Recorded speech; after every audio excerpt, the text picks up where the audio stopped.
Alright guys, welcome back to Video Game Leaks. Wes here, and today we are back again with another video for you guys. So as you guys know, PlayStation held their big showcase on May 24th, and while opinions about the games shown off were a tad bit mixed, one thing that was universally praised was Spider-Man 2. I definitely agree with the people expressing disappointment at the lack of first-party games shown off at the PlayStation showcase, and I definitely sympathize with my PC playing friends who were hoping for a PC port of Demon's Souls or Ghost of Tsushima, but Sony closed the show with a bang, giving us our first extended look at Spider-Man 2 gameplay, and we have a lot of stuff to talk about. In this video, we're going to go over absolutely everything that we know about Spider-Man 2 following the PlayStation showcase, so be sure to let me know in the comment section. If you're all excited for this game, make sure you're subscribed so you don't miss out on any future content, and let's go ahead and get right into these updates. For starters, we still don't have a release date for Spider-Man 2, but we did get official confirmation that the game is coming out in fall of 2023, which seems to back up what we've heard about the game coming out in September. Up until this point, a number of industry insiders have been adamant that the game is launching in September, which will be very interesting since that means it's going to be going head to head with Starfield in a big Xbox versus PlayStation first party showdown. However, Sony's reluctance to put a release date on the game is a little bit concerning, having a lot of people questioning on whether or not they will get the game to launch in September or fall of this year. Now, typically whenever a studio keeps the release window vague, especially whenever it's this close to launch, that usually means there's still a few issues the developers are ironing out, and they don't want to put a hard release date on the project because there's still a chance of it being pushed back. I mean, think about it, guys. If the game was already ready to go and both Sony and Insomniac were ready for it to come out in September, they would have simply told us the release date. However, if they are concerned about some technical aspects, or they're wanting to wait until another round of PlayStation 5 consoles that are ready to ship out to retailers, or they're waiting to reveal the game further at an upcoming PlayStation showcase that they do in September, they may want to hold out onto the release date and keep things flexible internally. Now, I'm still of the opinion that the game is going to release in September, but just keep in mind that there's a decent chance that the game gets pushed back all the way to October or maybe even 2024. Although, let's be honest, it's probably not going to be pushed back further, since anything beyond that would likely fall outside of the fall 2023 window, which we know that Insomniac confirmed at the showcase. Getting into the gameplay details, the first thing we saw was a combat situation with the black suit Spider-Man facing off against a group of Kraven's goons, and right off the bat, I'll say that the symbiote abilities look awesome. In the bottom left corner of the screen, there are 4 icons bound to L1, and in the bottom right corner, there are some more icons bound to R1. While Insomniac hasn't really disclosed much about the exact details of the combat, I think it's safe to assume that these are all suit-related abilities and tie into various attacks you can use. The combat looks nearly identical to the first game, but with some key improvements. Animations look incredibly fluid, and you now have the ability to target multiple enemies at the same time, at least whenever you use the black suit, which was shown off at the very end of the combat section, where Peter grabs 4 people at the same time and knocks them all down with a single blow. Now, there are also a lot of new enemy types, like robot dogs that can trigger a quick time event in the middle of combat, although it's unclear how much damage you'll take if you actually fall into that and you fail it. There's also a moment where Peter presses an enemy against a wall and uses it to his advantage,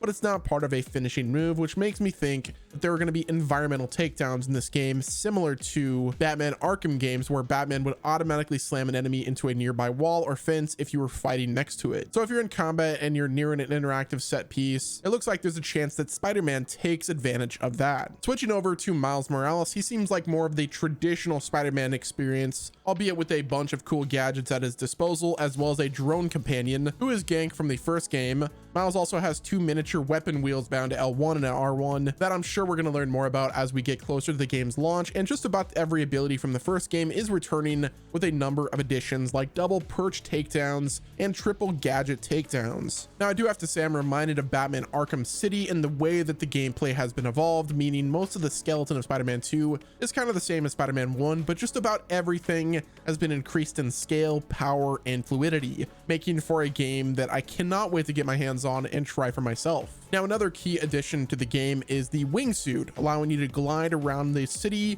instead of just swinging. This will make traversal much quicker and might end up eliminating the need for fast travel that we had in the first game, although it hasn't been confirmed if fast travel will indeed be returning. I guess on one hand, it would be nice to have fast travel as an option again, but on the other hand, if you can get around the city in 5 times faster than you could in the original game, Insomniac might just elect to cut fast travel and make it so you can organically go from place to place in a much quicker way. Which, if I'm being honest, you're Spider-Man, why are you fast traveling in those games anyway? You literally have a wingsuit now, so I don't really see the need of having a fast travel system. Now, another thing that we recently got was hard confirmation on is the plot, which should be a relief for all of those crazy plot leaks that came out a couple of months ago. Do you guys remember when it seemed like a new story leak was coming out every other day for Spider-Man 2, and some of them were getting really ridiculous? Well, we now know for 100% that those are incorrect. Granted, there are some things we can't rule out, but what I will say is it looks like this game is going to be more of what we expected, and we have confirmation why Kraven the Hunter comes to New York, and we also seem to have a solid lineup of side villains thanks to one of the cinematic moments in the trailer. Now, from the looks of it, Kraven and his gang come to New York purely for sport, which I think is an absolutely awesome premise. Originally, a lot of us were thinking that Kraven was going to be hired by someone to hunt down Spider-Man, which isn't nearly as interesting or intimidating as him just coming to New York with the sole purpose of proving his strength and hunting down various heroes and villains. This portrayal of Kraven honestly reminds me of how Predator was portrayed in the early Predator films, and I'm 100% here for it. I think that's a way better angle to take than someone hire him or him being hired by someone for a certain job. Now, during Kraven's cinematic, we also get confirmation that Black Cat will be returning in this game, as she appears to be one of the people that Kraven is hunting. But we also got some other unexpected names like Tombstone. We know the Prowler is going to be in it, Wraith, who will surely be having some type of involvement in the main story, or at least the subject of side missions. As for the main story, we don't have confirmation on how the symbiote gets attached to Peter Parker or how it ends up creating Venom, but we do know that Kurt Connors, the Lizard, will play a major role in the early acts of the story, as the gameplay trailer involves Kraven's gang hunting down the Lizard and the two Spider-Men trying to save him. If I were to speculate, Kurt will likely be trying to help Peter understand the symbiote, similar to how he does in the comics as well as Spider-Man 3. There's also the fact that Norman Osborn likely is going to hire Kurt Connors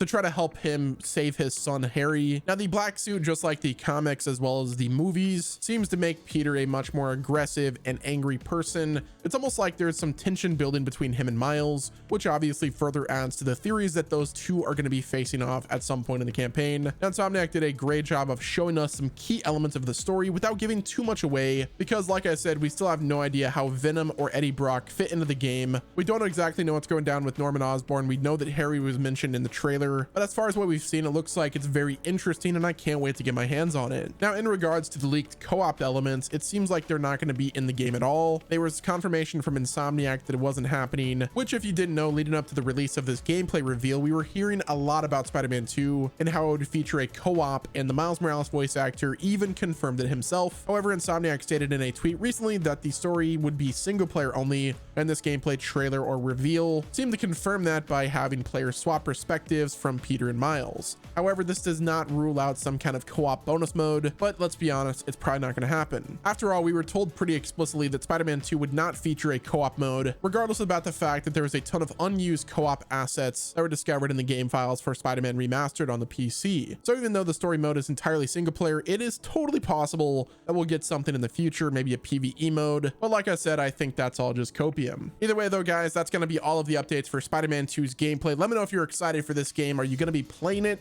Do you think the PlayStation Showcase was worth it? And did Spider-Man look graphically good for you? Let me know in the comment section, like the video, and until next time, this has been Wes from VGL, and I'll talk to you guys again soon.